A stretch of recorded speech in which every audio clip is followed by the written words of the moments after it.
Olá a todos, estamos aqui então para o segundo episódio do podcast do Colégio PGD sobre as obras do vestibular UEL.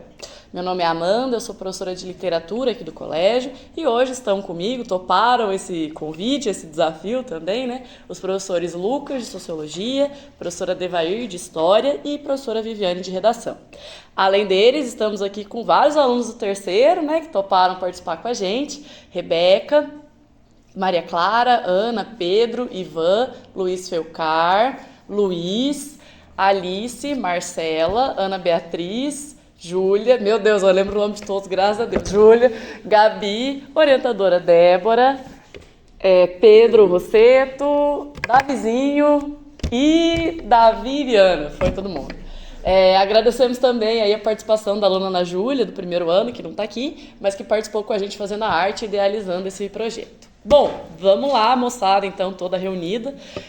Falaremos hoje, começando, né, da obra Cabeça de Dinossauro, que é um álbum do Titãs. De início, vale dizer que é o primeiro ano que a UEL inova e coloca, né, um álbum na lista. Sempre eram só obras literárias, livros, né? E dessa vez foi incluído aí também um álbum musical. A ideia não é nova para a UEL, mas não é exatamente nova no panorama do Brasil, de modo geral. A gente já teve outras universidades seguindo essa linha, né? Um exemplo é a Unicamp, que cobrou o álbum do Racionais durante alguns anos.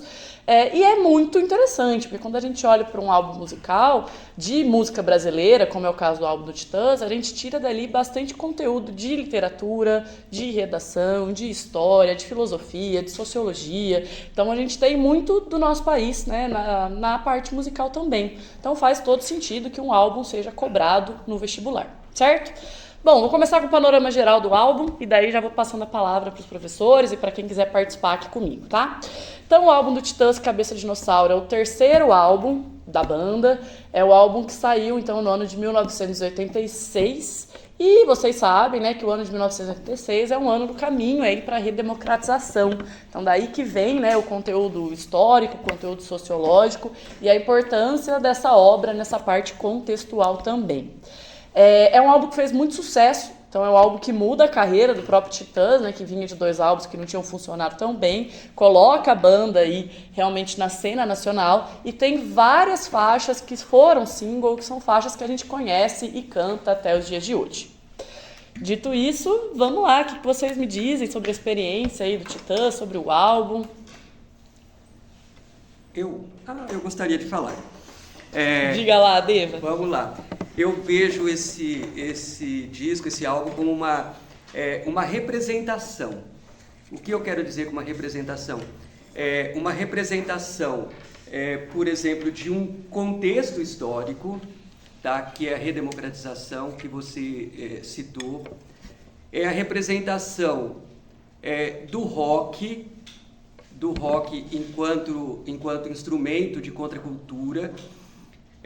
E também uma representação do rock nacional que estava nascendo, as bandas de rock nacional estavam nascendo ali no início da década de 80, inclusive os Titãs, a banda surgiu em 1981. Vejo também como uma representação da juventude. A juventude ela tem uma energia, ela tem um espírito de mudança, então eu vejo isso muito forte no disco. Tá? Então, esse é o sentido. Por isso que, a meu ver, o disco ele é tão importante, que ele consegue, é o terceiro disco, né? Isso. Que vai representar melhor aquele contexto do que os discos anteriores. Eu curto demais algumas músicas aí. Gosta mesmo de gosto pessoal, assim. Gosto pessoal. Tem umas que são muito famosas, né? Que a gente escuta até hoje. É o caso de Família, que tem uma influência de reggae também bem interessante. Você comentou da questão do rock. Esse álbum a gente vai ter influência do reggae, tem influência do punk, da música eletrônica, de MPB. Então é um álbum que aglutina aí várias tendências musicais também, né? Eu acabei não falando, mas acho que é válido, né? Esse álbum Cabeça de Dinossauro foi feito pela formação clássica inicial do Titãs. Então participam do álbum Arnaldo Antunes, o Branco Melo, o Sérgio Brito, o Nando Reis, o Paulo Miklos, o Charles Gavin, o Marcelo Fromer e o Tony Bellotto. E aí a gente tem então o álbum mais famoso realmente dos Titãs nesse início. Lucas, Vivi, pessoal, mais alguém queria falar da experiência com o álbum, assim, de início? Eu vou pegar um pouco da fala do Deva. É bacana quando a gente pensa como ele situa o jovem no Brasil, parando de importar o rock de fora e mostrando problemas que são nossos, né? O álbum ele é extremamente polêmico, ele não é polêmico só pela letra, pela agressividade da música, mas é pelo teor das canções, né? Ele traz problemas que o jovem estava enxergando no próprio país. Eram problemas do contexto que se via no sentido político, dos estereótipos que o jovem passa, a entrada no mercado de trabalho. Então isso é fundamental para a gente começar um rock de fato brasileiro, né? Então ele abriu realmente as portas para várias bandas, mas também para novas críticas, que era o que a gente padecia tanto nesse período ali de 1980 e poucos, né? De poder fazer uma crítica nossa. Então, sociologicamente falando, o álbum tem teor, todas as canções para a prova da UEL, né? Eu fiz essa leitura assim de que tema que a UEL poderia cobrar a partir dessa canção. E ele bate em cima de todos os clássicos da sociologia, autores contemporâneos, tanto relacionado à violência, a uma violência estrutural, à alienação, ao fetichismo da vida do jovem, essa incorporação dos preceitos geracionais de que o jovem é trabalho e fica quieto, né? Tanto isso no trabalho, na política, na vida familiar, e ele vai, digamos assim, desintegrando esses paradigmas. Então ele é fundamental para a leitura sociológica. Bacana. Vivi, sua experiência com Titãs? Gosto muito do Titãs, confesso que é um dos meus álbuns favoritos. Gosto das músicas, principalmente pelo viés polêmico e analítico, reflexivo. E pensando aí pelo viés da redação, a gente tem temas sociais que até hoje estão na nossa sociedade com problemas para serem resolvidos, que pouco caminhou, ou talvez nenhum, que já era demonstrado em 1986. Então, se nós pensarmos em repertório ou temática de redação, a gente pode pensar em vários assuntos. Violência, qual é o papel da polícia frente à sociedade, podemos pensar na constituição familiar, podemos analisar também a questão do Estado, ao que cabe a ele, o porquê que ele é muito inerte em muitas situações. Então, é um prato cheio para usar tanto como repertório de redação e também muito bom para tirarmos dali temas para redação. Não sei se a UEL pretende fazer essa intersecção, mas seria muito bem-vindo trazermos um tema que dialogue com uma das propostas dessas músicas. E pensando, aí também a Amanda citou Racionais, né? O ano cobrou-se Racionais na Unicamp. Primeiro gerou uma polêmica, porque as pessoas não estavam habituadas a esse comportamento. Segundo, porque classificou-se como não produto cultural, né? Por ser produzido pela periferia. E as músicas refletiam exatamente isso, problemas sociais. E as análises focaram para esse campo. Então, em redação, isso é um olhar bastante significativo. Excelente. E vocês, moçada, vocês já conheciam Titãs? Vocês gostam de Titãs? Conheciam essas músicas? Conheciam este álbum em específico? Alguém queria partilhar qual que foi a experiência? Chocou esse álbum no vestibular? Não chocou? O que vocês acham? Gostaram ou não gostaram? Olha, o álbum em si, eu sinto nele uma mistura de sentimentos muito grande, porque as músicas elas são únicas, eu diria. Eu nunca tive uma experiência de ouvir esse álbum assim, antes dele estar na UEL. Quando eu apresentei para meus pais, meu pai disse que eu tinha o disco, que ele gostava muito. Legal. E, assim, só que durante a época que ele comprou esse álbum, ele não tinha noção do que ele representava. Uhum. E isso acontece muito com relação a essas músicas e tal. E eu acho interessante, eu gosto. Gostou do álbum, então? Conheceu por causa do vestibular, conversou com o pai já conhecia e gosta hoje também. Legal. Mais alguém teve alguma experiência parecida? Eu e meu pai, a gente ouvia algumas músicas do álbum antes mesmo de ser colocado na UEL, né? E quando eu falei pra ele que o álbum foi colocado na UEL, ele falou assim, aí a gente tava numa viagem, aí ele falou assim, não, vamos colocar então pra gente estudar pra UEL juntos. Aí ele colocou o álbum na UEL e a gente foi ouvindo no caminho pra casa da minha avó. Aí ele sabia todas as músicas, ele foi cantando e a gente foi interpretando junto, foi bem legal. Legal, legal. Eu gostei desses 2 relatos de vocês, porque trouxe a família junto, né? E aí talvez seja, a gente comentou que é um álbum de 1986, não é bem o contexto de vocês hoje, né? Um contexto lá de trás específico, mas dá uma impressão de que essas músicas ainda permanecem atuais em vários aspectos, né? Não sei se vocês sentiram isso também. Sim, sim. Então, quando a gente olha, né, a gente fala bastante das instituições e que boa parte disso ainda é uma realidade, talvez não como era exatamente, mas ainda permanece atual, então vale para o nosso contexto e faz sentido estar no vestibular aí por esse motivo também, né? Beleza. Alguém mais queria comentar da experiência? Alguém já conhecia o álbum antes? Não? Vai lá. Claro, Ivan.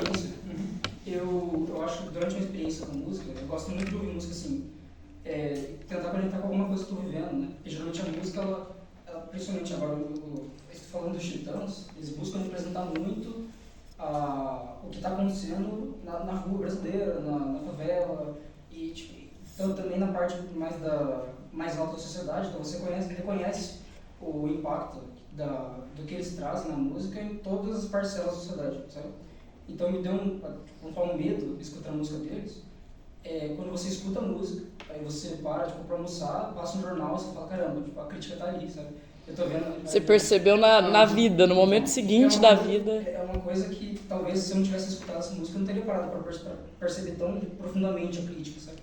Entendi, você acha que despertou uma atenção para determinados aspectos. Bem mais legal. Porque eu acho que isso é a coisa do clássico, né? O clássico ele é sempre atual, né, gente? Sempre O clássico, ele não morre exatamente por essa dimensão. Se olhar, quando fala de polícia, por exemplo, né? O que a gente liga a TV vê o quê, né? Então a gente vê muito disso ainda no cotidiano. Essa música Polícia que o Deva mencionou, a gente precisa falar dela também, já vou para ela na sequência. Só aproveitando, né, já que a gente entrou no debate de que o clássico não morre, curioso também que a capa do álbum é um clássico, né, uma gravura do Leonardo da Vinci, que é ainda muito mais anterior no tempo, e a gente tem ali a gravura da expressão de um homem urrando, que foi escolhida para a capa do álbum. E aí isso levanta alguns questionamentos, né, de por que isso está ali, por que essa foi a imagem escolhida.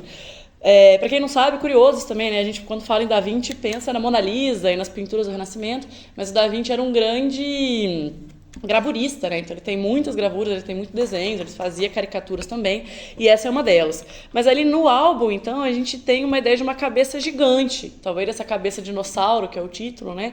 E uma cabeça urrando. Urrando por quê? Porque tem uma mistura aí do reflexo diante da barbárie, né? Então, da gente reagir diante da barbárie, da gente ter uma postura ativa, de gritar mesmo.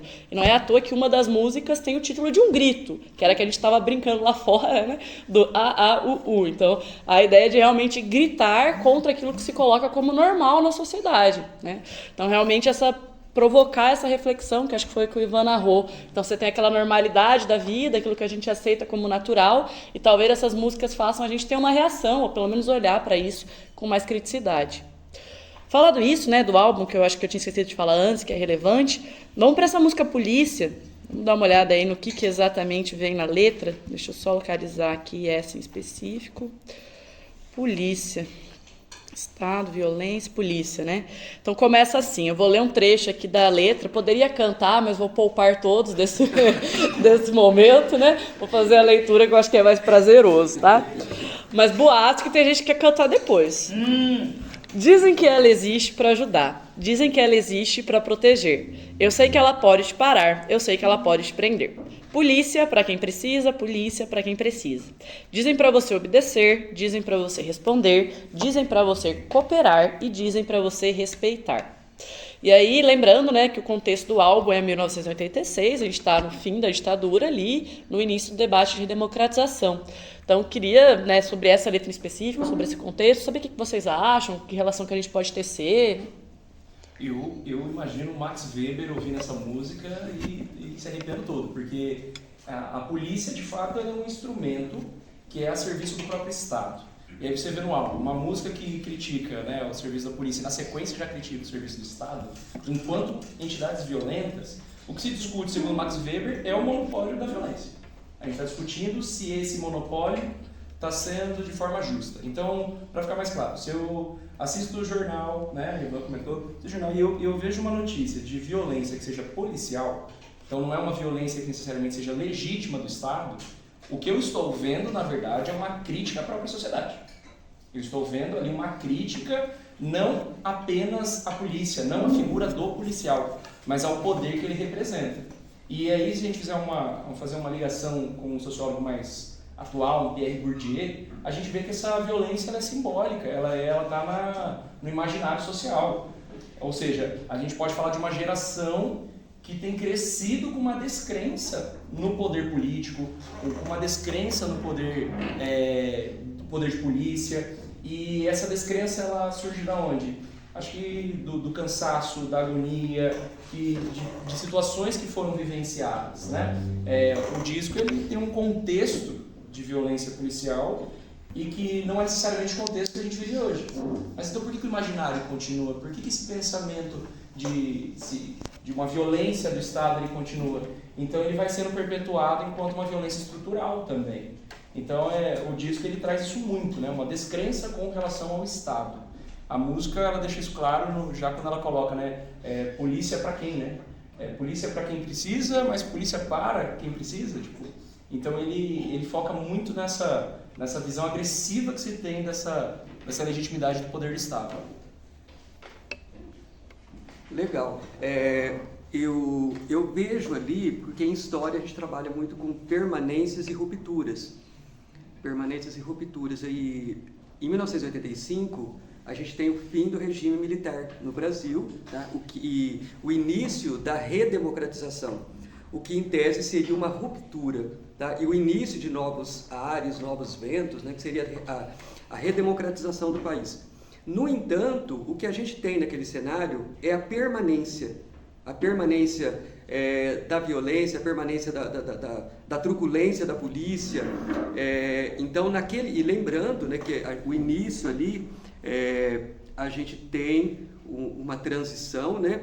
A gente tem uma transição, tem a morte do Tancredo Neves, aí tem o Sarney que vai assumir, né? O Tancredo morreu bem no contexto da posse, e aí o Sarney assume com problemas gigantes, né?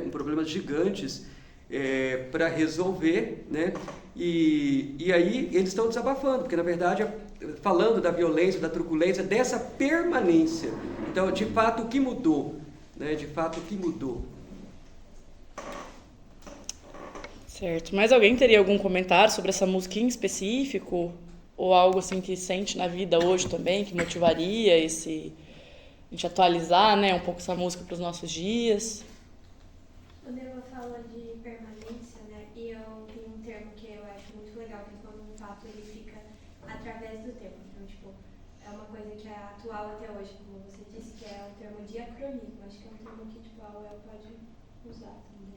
Com certeza, com certeza. De algo que vem e é uma leitura histórica, né? Então, que permanece no tempo, com certeza.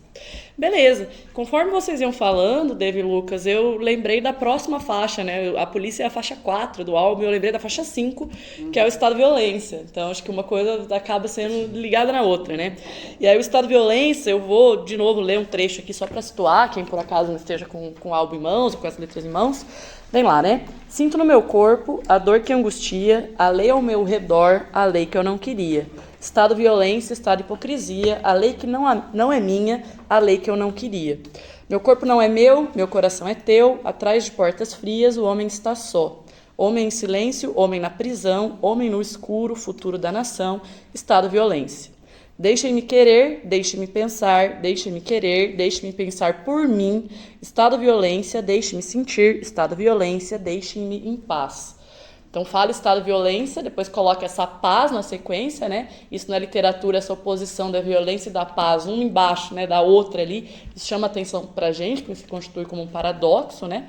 Como se onde tem o Estado existisse violência, não poderia existir paz, talvez, que abre um caminho para discussão. E aí, olhando, né, até para o lado um pouco do direito, essa é a lei que não é minha. Em tese, se a gente olha para um país democrático, a lei emanaria dos poderes eleitos pelo povo, na estrutura do Estado, né? E, de certo modo, a lei seria do povo, na teoria, bem na teoria. E daí leva a gente a pensar na prática. O que seria essa lei que não é minha, essa lei que eu não queria, esse estado de violência? E aí, queria ouvir um pouco vocês, o que vocês pensam sobre isso? Acho que quando falo, por exemplo, de Weber, que ele fala do monopólio Estado, né?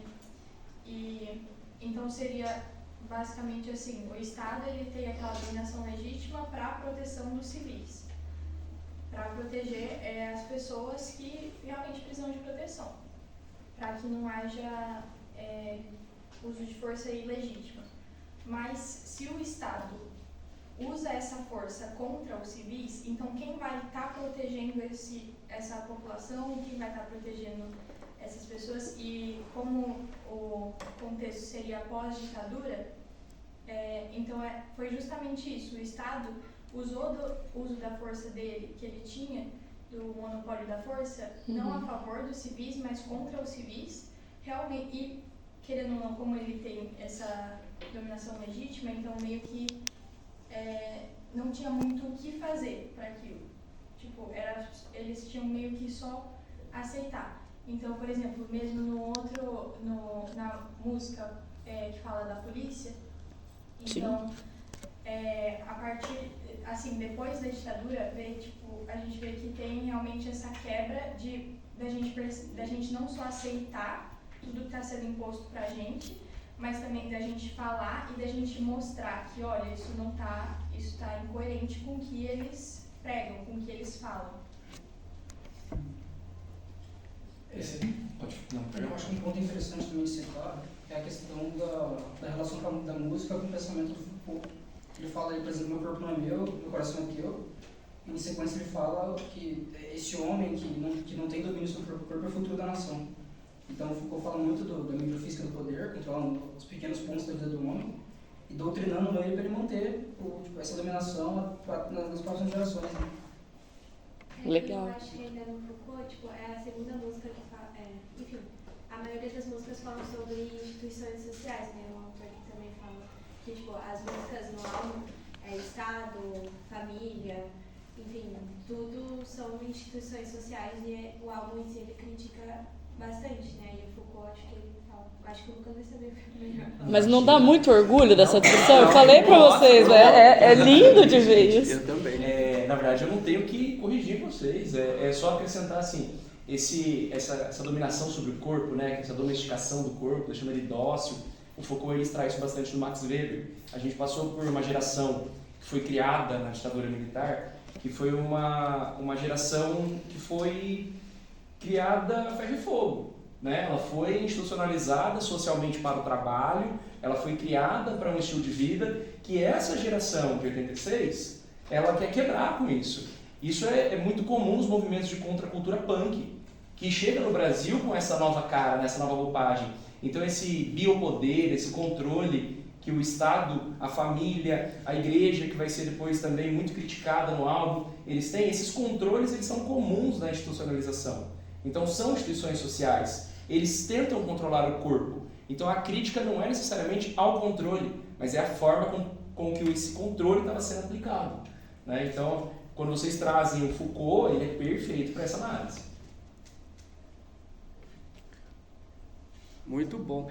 E aí é interessante lembrar do Foucault porque eu estava pensando em vários autores que dá para fazer conexão com o tema Estado, e são muitos, né? Mas aí me surpreendeu realmente o Foucault, porque o nosso corpo ele está dentro de estruturas de poder, né? E essas estruturas de poder elas atingem nosso corpo, e no caso para que esse corpo seja obediente, seja dócil, né?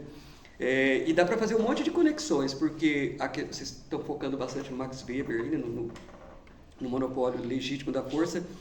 Alguns autores que dá para conectar, o Hobbes, né? Que já é clássico da UEL também, a questão do Estado forte, a defesa do Estado absolutista, é uma leitura possível, tá? Acredito aqui que o tema é bem amplo, dá para conectar realmente com muitos autores clássicos, o Marx também, né? O que significa Estado para Marx, o que significa o Estado para o Weber, que vocês citaram. No caso do Marx, significa, né? Ele entende que o Estado é uma representação, né, da elite, enfim. Dá para fazer leituras, por exemplo, com o anarquismo, né? O que o anarquismo pensa do Estado é destruir o Estado, certo? Ou um autor que chama muita atenção aqui, que parece que não tem muita conexão, mas é o Sartre, porque o Sartre defende o existencialismo. o existencialismo ele é muito forte da década de 50, 60, e é uma crítica ao Estado forte, é uma crítica à sociedade, aquela opressão do todo, do maior sobre o indivíduo, e ele defende exatamente a necessidade desse indivíduo ter a liberdade para fazer as escolhas, para montar o seu projeto de vida, tá? Então é uma leitura que pode ser feita também. Bem legal, gente. E aí vocês falaram de corpo, né? E eu já fui pensar em outra música, que é a primeira do álbum, que é a música que dá nome ao álbum, né? Que se chama Cabeça de Dinossauro, aí a faixa 1. E aí vem falando, né, vai montando um corpo com estrutura e com espírito, né? É uma letra diferente que chama atenção e que acho que abre bastante margem para interpretação. E aí eu queria saber mais ou menos o que vocês entenderam dessa letra, o que vocês pensam sobre ela, como que vocês interpretaram isso. Bem assim, ó. Cabeça de dinossauro, cabeça de dinossauro, cabeça, cabeça, cabeça de dinossauro. Pança de mamute, pança de mamute, pança, pança, pança de mamute. E aí, espírito de porco, né? Então, o que seria essa cabeça de dinossauro? O que seria essa pança de mamute? O que seria esse espírito de porco? Parece aleatório até, né? Tem uma história que dizem que foi assim que a letra da música surgiu, que o pessoal da banda estava voltando de um show, e aí eles estavam no ônibus, né, tinham bebido demais depois do show no dia anterior, e aí tava com uma ressaca daquelas, e quando acordaram, um para infernizar o outro ali no ônibus, né, começou a gritar palavras aparentemente aleatórias no primeiro momento, e depois falaram, mas até que isso aí dá uma letra legal de música, né, e aí organizaram e surgiu o Cabeça de Dinossauro.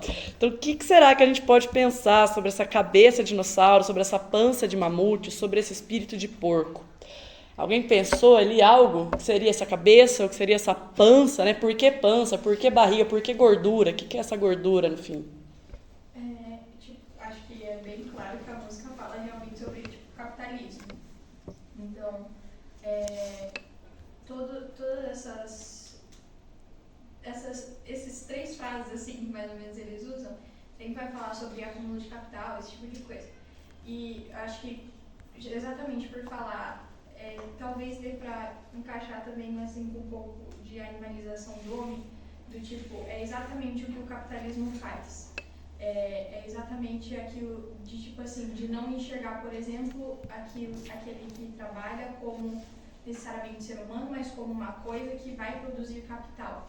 Então, talvez pensar que seria meio que jogando contra, assim, o capitalismo, ele traz a gente como coisa, então a gente vai trazer o capitalismo também como uma coisa, como um animal. Então, realmente, essa coisa de você animalizar algo que não seria. Excelente, excelente. Então, voltada a essa ideia também, né, da gordura do capitalismo, do apetite desenfreado do capitalismo, bem interessante. O consumismo em si, e também a questão de que, assim, não só fala do capitalismo, mas, por exemplo, a cabeça de dinossauro. É uma mentalidade pré-histórica, né? Ele traz como a ruptura a questão da mentalidade conservadora, a questão do espírito de porco. O Deva pode falar sobre isso, como, por exemplo, a questão de que eles chamavam os americanos de porcos durante a invasão de Cuba, que ocorreu num acontecido pós-Guerra Fria. Não pós-Guerra Fria, mas durante. O contexto da obra em si é nesse meio aí. E assim, é uma crítica completa a toda a estrutura da política do Big Stick, de toda a expansão do capitalismo, não só ele como o consumismo. É isso. Interessante. Eu gostei da sua fala quando essa ideia de cabeça de dinossauro, né? Eu gostei da sua fala quando o que é o dinossauro, né? É o arcaico, né? É o atraso. Será que essa mentalidade não é autoritária, arcaica, não é o atraso? Né? Talvez a cabeça da sociedade esteja assim ainda, né? Esteja presa no arcaico. E aí ele coloca na capa do álbum a cabeça urrando, como se nem a cabeça aguentasse mais estar preso naquilo, né? Talvez. Tem um paradigma. E tem, por exemplo, em Thomas Kahn, que assim, como se fosse o dinossauro o retrógrado, ele mantém um paradigma e você não consegue construir ciência a partir disso, não consegue evoluir. Sim. Eu acredito que outra conexão possível aqui é o episódio passado, que a gente falou do Oswald de Andrade, né? E ele fala muito sobre o capitalismo em todo momento. Sim. E especificamente na peça dele, ele fala da questão do dinheiro sempre se manter na mão da alta classe, nunca mudar de nome. Então talvez o dinossauro é a representação de que tá lá há muito tempo já, sabe? Tá parado, ninguém consegue tirar. Tanto é que a cabeça, né? O membro pensante do corpo. Excelente. Eu acho que a letra também, tipo, por ela ser repetitiva, acho que ela é repetitiva no sentido de, tipo, repetir várias vezes as mesmas palavras, acho que pra reforçar o que a Alice disse também de acúmulo, de capital, ou de, enfim, de riqueza também. Acho que isso sonoramente ou visualmente na letra, acho que também dá pra ser uma coisa assim. Eu só queria pontuar uma coisa que eu achei incrível, né? A gente tá falando agora da primeira faixa, que é tão pouco vocábulo utilizado para tanta produção de sentido, né? E aí, da onde que sai o capitalismo dentro disso tudo? Da onde que sai? É legal quando a gente para pensar que o Marx, quando ele fala sobre a estruturação do capitalismo, ele usa dois termos que vão ajudar a gente a pensar também na música, que é infraestrutura e superestrutura, né? Então, na verdade, o que a música está fazendo? É praticamente um checklist das superestruturas da sociedade. Então, ela fala de capitalismo, mas é o álbum todo, né? É o álbum todo falando das relações do capitalismo, o álbum todo fazendo a crítica, mas a gente só consegue enxergar quando a gente consegue fazer essa leitura conjunta de quais são as superestruturas que estão ali mantendo, né, as permanências e as rupturas, né, da nossa sociedade que estão sendo defendidas. Então, o pensamento arcaico, ele protege o capitalismo? Ele protege. Se a gente olhar para uma geração, uma ou duas acima da nossa aqui, a vida era trabalho atrás de trabalho. Era sofrimento no trabalho, do mais puro suco da alienação. Por quê? Porque o pessoal era acostumado a ouvir violências no trabalho, era acostumado o próprio trabalhador ir contra direitos trabalhistas, e isso tudo surge de onde? Surge das ideologias da superestrutura. O espírito de porco, né? Se a gente parar para pensar, quem é que propaga uma instituição social? É a própria sociedade. Então, se o álbum de 86 ele faz tanta repercussão, é porque a repercussão já existe e está esperando para se manifestar, né? Então isso é incrível quando a gente consegue fazer essas ligações entre uma canção e outra. Bacana. Né? E aí você falou da questão da superestrutura que vai proteger esse capitalismo, e a gente também comentou como vem um grito de revolta aí. E aí tem aquela faixa que é maravilhosa também, que é a Tô Cansado, né? A Tô Cansado, ela trabalha com uma estrutura de anáfora, então ela começa repetindo, todos os versos começam com o mesmo Tô Cansado, e aí é feita uma lista de coisas que dão cansaço no mundo que a gente vive hoje, né? Então vem ali, tô cansado do meu cabelo, tô cansado da minha cara, tô cansado de coisa vulgar, tô cansado de coisa rara, tô cansado de me dar mal, tô cansado de ser igual, tô cansado de moralismo, tô cansado de trabalhar, tô cansado de me ferrar, tô cansado de me cansar. E aí termina com até o tô cansado de descansar. Então o cansaço que ele é tão permanente que o descanso não, né? E aí falaram aí do episódio passado, lembro muito do Álvaro de Campos, de novo aqui, né? Que é heterônimo do Fernando Pessoa e tal. E que tem aquele poema maravilhoso, que é o Tô Cansado. E daí, de novo, citando ele, né? Estou cansado porque em algum momento a gente tem que estar cansado. Do que estou cansado, não sei, mas tanto faz saber porque o cansaço dá na mesma. Então, paralelo aí, Titãs, Álvaro de Campos, dando as mãos também. Não sei se essa música casa, como vocês estavam falando, né, da questão do permanente capitalismo e tal também, mas chama bastante atenção. Não, ela casa perfeitamente até pra gente pensar no movimento da indústria cultural, que daí começa com o capitalismo a pregar uma visão mais hedonista, né, da sociedade, do consumo, do prazer, mas peraí, ainda tem que trabalhar. Então, como é que fica a cabeça do jovem que está entrando no mercado de trabalho, que está começando a vivenciar essa ideia de que a educação ela é libertadora, mas ele também tem a relação familiar, a relação de trabalho, a relação política. Chega uma hora que estafa, chega uma hora que cansa mesmo, e cansa de ficar cansado. Que nem o descanso salva mais, né? Nem o descanso resolve. Entendi. E vocês, pessoal? Vocês se sentem assim às vezes, cansados, que nem um spa resolve o problema mais? É, né? De novo, música atual falando dos nossos dias. Diga lá, Ivan. Ele está falando muito da rotina e ele usa aqui vários fatos sociais para falar da rotina, né? Uhum. O trabalho e tudo mais. Então, pegando o contexto da obra do Durkheim, é aquela questão de que para o sistema ditatorial do Brasil funcionar até agora, igual a Dora falou que ele ainda repercute, né? Tipo, ele não acabou, infelizmente, esses fatos sociais eles existem e precisam funcionar. Né?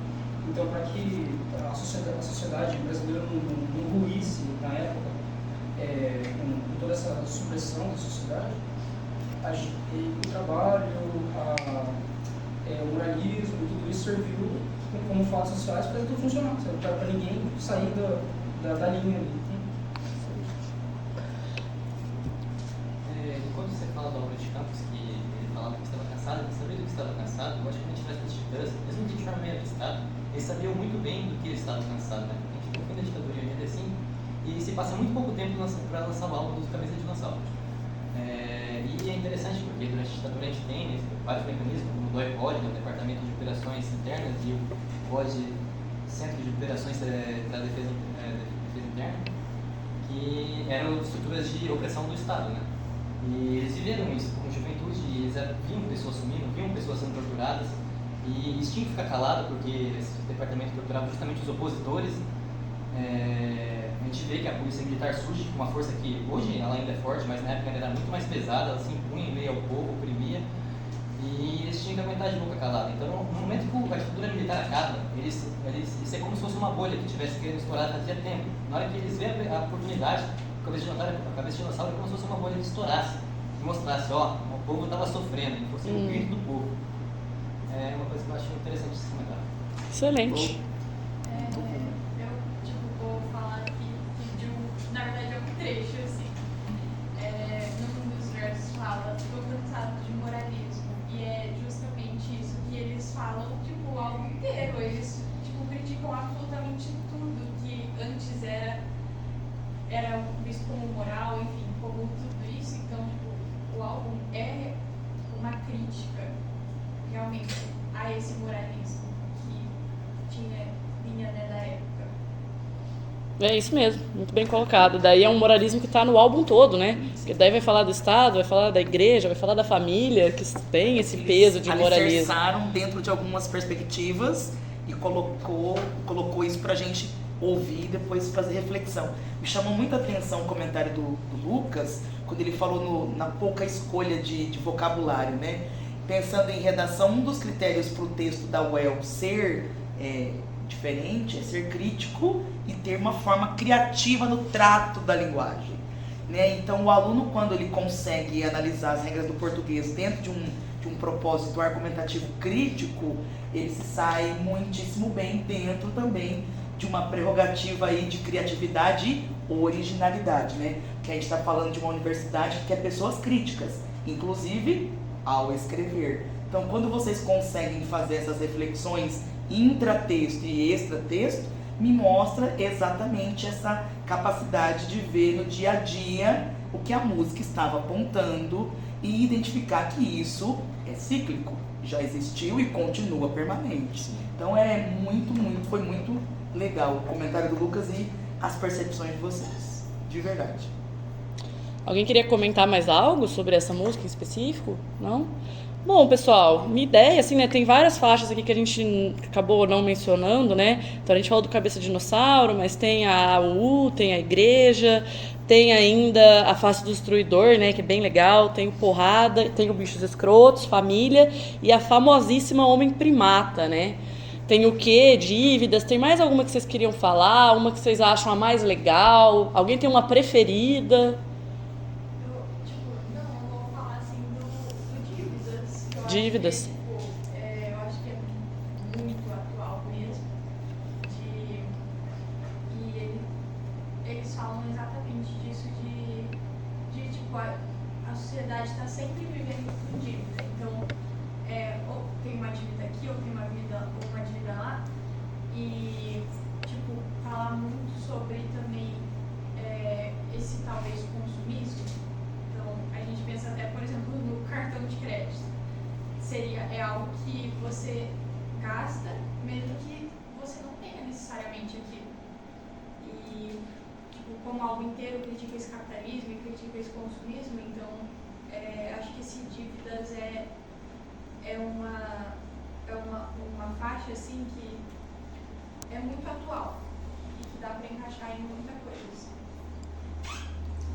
Esse ano a mídia bateu bastante na questão do endividamento das famílias brasileiras. Que é um tema que é um tema de redação muito bom, que vem de encontro à educação financeira, que vem de encontro à questão do dinheiro, da renda. Então, pensando em redação, a gente pode fazer várias conexões, com certeza. Mas tem também um aspecto que eu comentei, que a música é muito uma representação ali daquele cenário, né? Ali a gente tem uma herança, digamos assim, ruim, nefasta do regime militar, que é a questão da dívida externa. Tá? A dívida externa, a gente estava no fundo do poço, a gente não conseguia pagar os juros da dívida, tá? E foi decretado moratória. E para lembrar, em 86 teve o Plano Cruzado 1, tá? E na sequência teve o Plano Cruzado 2, que a gente teve 2 planos econômicos, né? O Plano Cruzado 1 teve que congelar a economia, certo?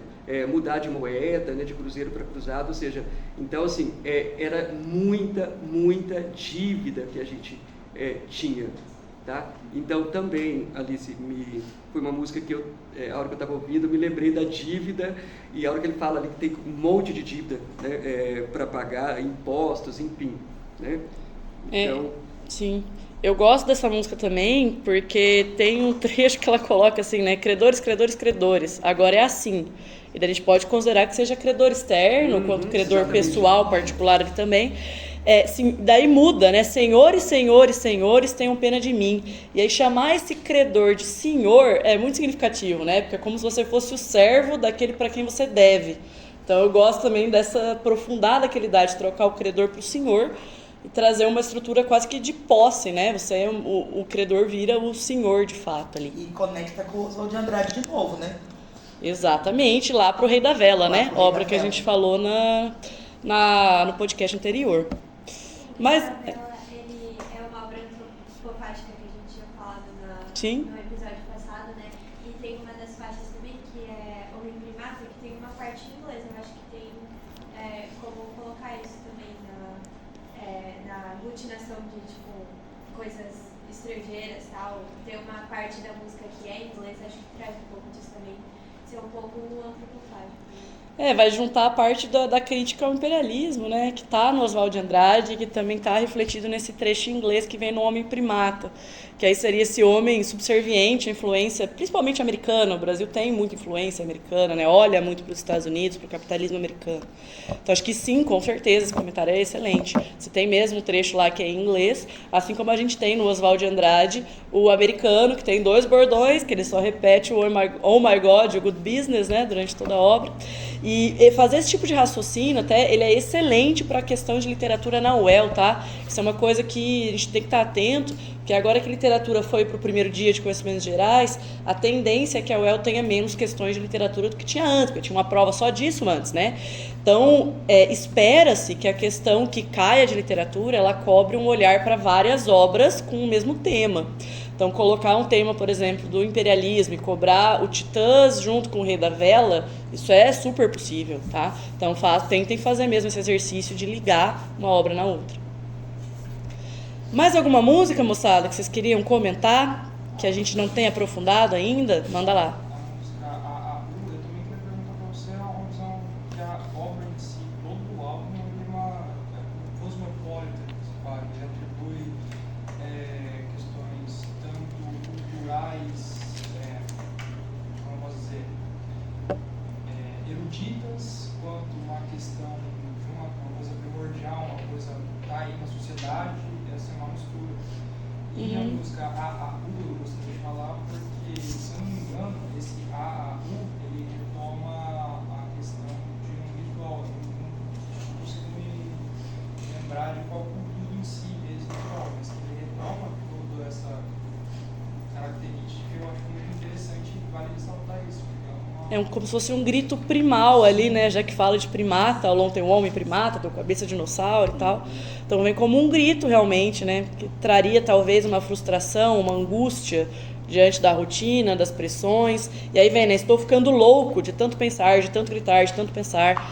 Isso chamou a atenção para a literatura também, né? Essa é uma música que ela ela tem um pezinho ali nas tendências contemporâneas de literatura, né? Então ela mantém o início, vou chamar de verso, né? Mantém o início, o verso ali, é sempre o mesmo, e aí ele muda o final. Lembra um pouco o trabalho da poesia praxis, que vem a partir da década de 60, né? Então você mantém a estrutura, mas você mexe na interpretação, você mexe no final do texto. É um pouco o que a gente comenta em sala quando olha para a letra de construção do Chico, né? O começo ele é sempre parecido, e depois tem esses blocos intercambiantes, que seriam os versos que vão mudando de lugar. Então tem isso nessa letra também. Também vale a pena falar, além do grito primal que você destacou. Não sei se tem mais algum comentário sobre essa música, sobre esse grito primal, alguma... Essa ideia que todos aqui comentaram, tem uma sinergia, né, o disco. É o grito e que tem uma ligação com a capa, tá? Sim. Com a cabeça, o grito. Então essa música eu vejo o desespero, o grito, o tô cansado, né? Parece que ele narra uma trajetória social, né? Que passa pela igreja, que passa pela polícia, que passa pelo Estado, pela família, e mostra as fragilidades existentes em ambos os aspectos, né? Nessa música do eu assisti um documentário que fala do papel da televisão nesse momento histórico, e como que a televisão pode ser também um instrumento de alienação do povo, a partir de uma perspectiva de que, vamos pensar na década de 80, né, as pessoas só tinham como se informar jornal e televisão, é como se fosse uma verdade absoluta sendo posta, né? E pensando aí nesse amarramento social, a televisão também pode contribuir negativamente nesse processo de rupturas e permanências. Só fazer mais um comentário de Arthur, ele fala, uma hora ele fala, tá na hora de acordar, tá na hora de deitar, de almoçar, de jantar. Então acho que mostra esse controle, e como você mesmo disse da televisão, acho que a gente pode fazer conexão, por exemplo, com o livro 1985 do George Orwell, que fala exatamente disso, de controle, de repressão. Então eles usam muito, por exemplo, a TV, eles usam muito isso. Então, e principalmente saindo de uma época justamente de controle, de repressão, de uso, por exemplo, de rádio para controlar, da censura. Então dá para fazer essa ligação, assim. Com certeza. E dá a sensação de alguém que se expressa e não sabe que se expressa, para alguém que recebe e também não sabe que está recebendo. Aí fica nesse e a comunicação de fato não é estabelecida. Muito propício para alienação também. E condução de uma sociedade para onde se deseja que ela vá. Perfeito. Agora que a Alice citou o George Orwell, eu lembrei também da Revolução dos Bichos, que eles colocam um porco como um ser que ele se mostra à primeira vista ali, alguém que vai ajudar, né? Tipo, alguém muito inteligente e tal, organiza a sociedade, e depois ele vira os porcos eles criam um regime fascista e com certos pontos ali capitalista, né? Para conseguir dominar toda a fazenda. Então eu lembrei da primeira faixa do álbum, quando ele fala sobre o espírito de porco, e durante todo o álbum que ele fala de como está o trabalho e tudo mais, é a mesma crítica que o Orwell faz, né, na Revolução dos Bichos, que é como se instaura o poder e depois ninguém consegue tirar de lá, sabe? E tanto por uma falta de entendimento dos animais, que ele coloca os outros animais como idiotas, ele mesmo chama de idiotas, né? Que não pensam por si só. Tem o Sansão, o cavalo, que só pensa em trabalhar e produzir, ajudar os porcos. E também quem conseguia, de alguma forma, se expressar era suprimido instantaneamente pelos cachorros. Além da crítica final, né? Porque chega uma hora que você não sabe mais quem é homem e quem é porco. Sim, né? exatamente. Exato. E como semanticamente a figura do porco é simbólica para nós na sociedade, e como que não traz nenhum aspecto positivo, né? No que ele fuça, como ele fuça, quem que tá... Então isso é bem representativo também. Você falou da Revolução dos Bichos, né? E aí, olha como esse álbum é bem amarrado. Ele tem uma faixa chamada Bichos, perdão, gente, é o nome da letra. Bichos escrotos, né? Então a gente tem uma faixa que vai falar desses bichos também. Um vocabulário tão usado atualmente, a palavra escroto. Não, né? pois é, mas eu tenho que fazer porque senão vai colocar aquele explicit no Spotify, sabe? Sim, Então, eu tenho que fazer Mas enfim, então a gente vê realmente, né, que o álbum traz uma série de críticas, aborda vários aspectos da sociologia, da história, do período que ele foi feito, dos dias de hoje, porque depois que a obra é produzida ela ganha o mundo e ela permanece atual, que de fato é um clássico, né? Acho que a gente conseguiu cobrir bem. Queria saber se alguém quer fazer um comentário final, se alguém tem alguma música que quer falar, eu acho essa música aqui muito massa, por algum motivo específico. Pra gente, pode ir, Davi. A Nova Cabeça de Dinossauro, assim, é a música que eu sempre mais gostei, sempre foi o primata, né, que mais me chama a atenção. E eu gostaria de comentar um trecho da música que fala que, quando a letra fala, eu me perdi na selva de pedras, em que a gente se pergunta, o que seria a selva de pedras? Esse montoado, essa cidade, essas montes de construções que retratam a selva de pedras. E quando se fala eu me perdi, a gente poderia olhar como o mundo ficando cada vez mais volátil e complicado para a pessoa se situar e se entender onde o papel dela ali dentro. Isso me faz pensar um pouco no que a escola existencialista, especialmente Sartre, falava a respeito da... Quando a gente tem a questão que a gente é condenado a ser livre, nossas escolhas implicam responsabilidades. E ele falava que nós não temos... A gente vai sentir angústia, né, essa variedade de escolhas, porém a gente poderia evitar essa angústia se a gente conseguir fazer as escolhas que levem ao bem maior em comum para a humanidade. A gente poderia avaliar talvez que não estaríamos tão perdidos se tivéssemos feito as escolhas ideais que seria o certo para a humanidade. Excelente. Você foi profundo, hein? Excelente. Nossa, eu acho que depois dessa... Depois dessa, eu vou tomar café. Meu Deus. O que eu estou fazendo aqui? O que eu tô fazendo aqui? Eu sou uma gotinha no oceano. Mas vamos lá, Gotinhas do Oceano, então, Lucas, Deva, Eu quero fazer um Vivi, comentário da música mais leve do álbum. Família. A música mais cobrada. Mas ela é leve na primeira olhada, né? Mostrar que a gente pode problematizar também depois, né? Exato. Porque é uma das músicas mais cobradas. É uma música que a gente já passou por novela com essa música, contexto infantil, contexto adulto, e dá para problematizar. Principalmente o conceito que ele traz de família nuclear e o papel social da família. Então, assim, eu acredito que para a sociologia, cobrar o papel social da família é uma constante no vestibular. Tá? Então, isso é muito possível. A gente desdobra isso para as relações afetivas, casamento, para a criação de filhos. Dá para abordar vários temas ali dentro. Você quer falar um pouco mais? Quer que aprofunda, ler aqui a letra? Você acha que é... Por mim é tranquilo. Eu acho assim, o que mais é cobrado, se fosse cobrar, seria ou problematizar a questão da fala sobre a filha, e aí questionar a questão de uma sociedade patriarcal, sociedade machista, mas eu acho que o foco maior da canção é retratar o conceito de família, que é esse conceito nuclear de família que foi caindo, que pode ser até associado à questão da secularização das principais crenças sobre família, né? Mudar esse viés que nós temos de família. E acho que se o vestibular quiser problematizar de um jeito que seja uma crítica bem bacana para ser cobrado mesmo, é o papel social também do homem em família, o papel social do pai, né? Tantas famílias que nós temos sem a figura paterna, então eu acho que cobraria tranquilamente isso para vocês desenrolarem, para vocês poderem escrever um pouco. Com certeza. O tema que está em alta e cada vez mais é a questão de licença paternidade, né? Já que você falou do papel do pai, existe uma pressão para que se aumente a licença paternidade. Estava olhando hoje uma postagem exigindo, né, alguma mudança legislativa e tal, comparando que a licença paternidade ela equivale a um feriado de carnaval, né? E que isso é uma piada. Então também é um tema que às vezes pode ir para esse lado, em algum texto, alguma coisa. Mas só para frisar aqui então, só os trechos que o professor Lucas comentou, né? Família nuclear, acho que é ali no começo, onde traz família, papai, mamãe, titia, né? Então essa coisa próxima.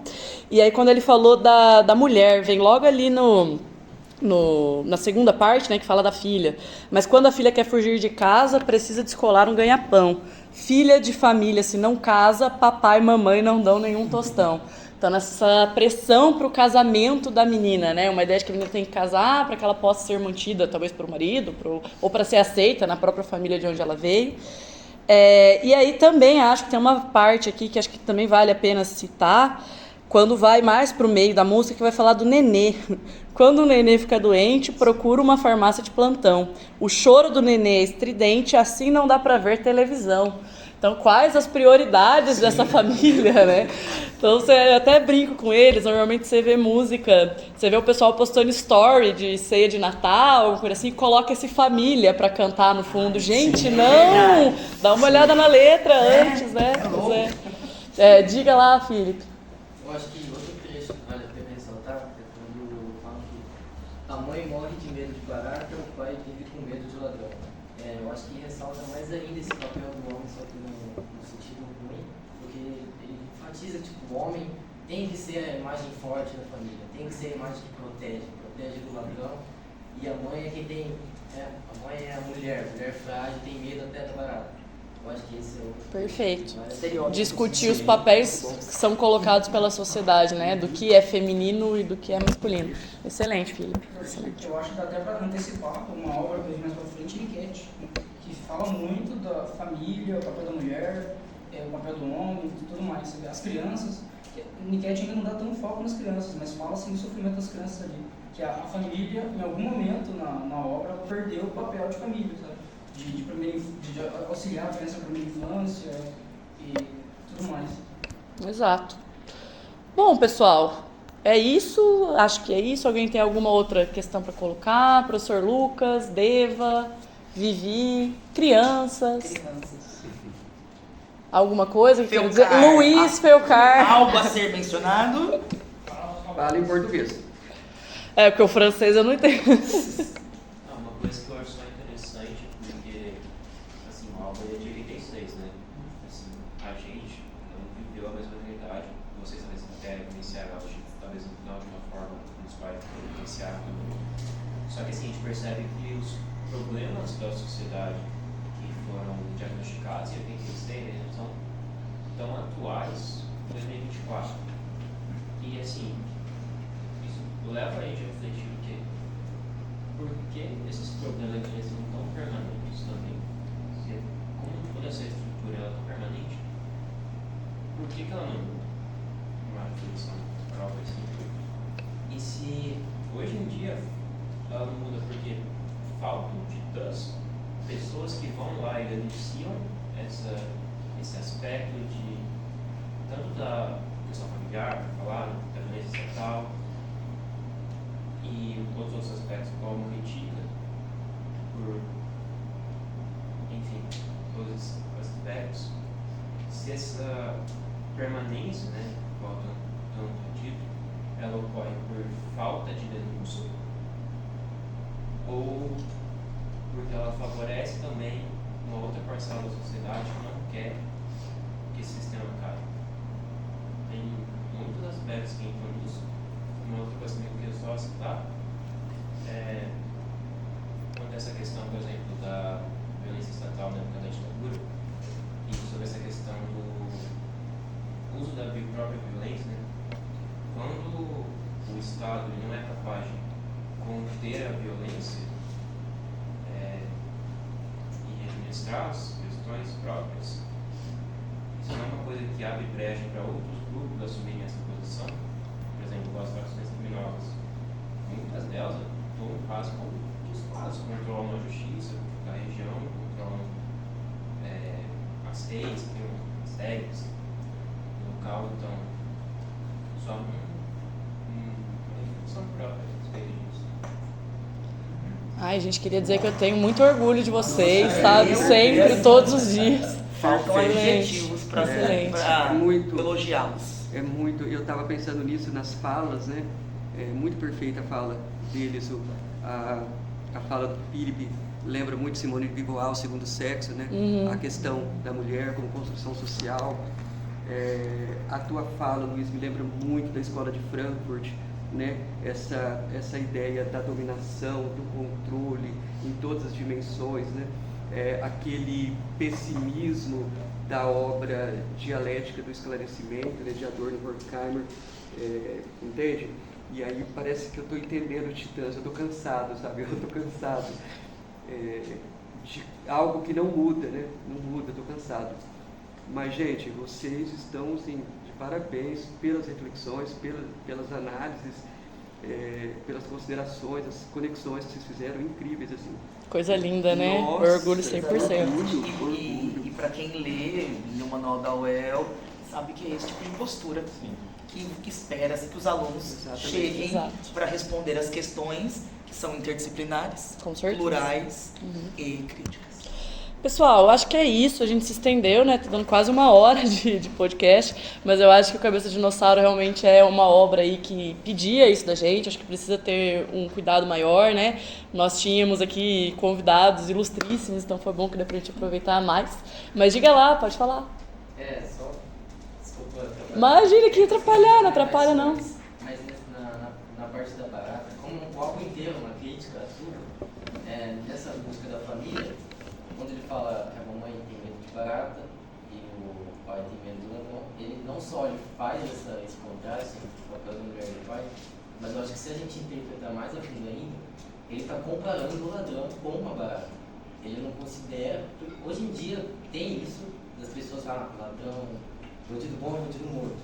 Já tem essa frase hoje em dia, então imagina na época, na ditadura militar e até após a ditadura militar, onde a tortura era até feita pelo próprio Estado. Eu acho que é bem impactante quando ele compara o ladrão com uma barata, que ele não considera nem um ser humano. E é muito bacana isso que você destacou. Eu fico feliz que você tenha pedido para falar isso, porque quando a gente olha para o jeito que está estruturado na letra, ele vai estar fazendo um processo em X de comparar barata com ladrão. Isso tem um nome, né, que é o quiasmo. Então é feito uma análise em X e realmente é possível a gente dizer que está colocado como correspondente um ao outro na letra. Então esse olhar para o bandido como se fosse algo desprezível, né, um bicho, algo que você vai lá e pisa. Então entra bem na estrutura da letra, muito bem observado. Moçada, acho que é isso, então. Agradeço a participação de todos vocês foram maravilhosos, muito obrigada. Eu sei que eu prometi o Cartas Chilenas nesse episódio, mas eu acho que talvez compense a gente parar e gravar isso depois, né? Então a gente fala do Cartas Chilenas depois com mais calma. Agradeço especialmente, então, ao pessoal do marketing, ao pessoal da tecnologia do Colégio PGD. Agradeço a nossa orientadora, Débora, que está aqui conosco. Agradeço ao nosso coordenador, professor Parolin. Agradeço aos professores que participaram, então, também, professor Lucas, professor Deva, professora Vivi, e a todos os alunos que participaram aí, direto ou indiretamente, com a gente aqui para elaborar esse projeto. É isso, nos vemos na próxima. Até. Esqueceu de falar tchau. Tchau. Tá gravando ainda, manda o tchau. Tchau.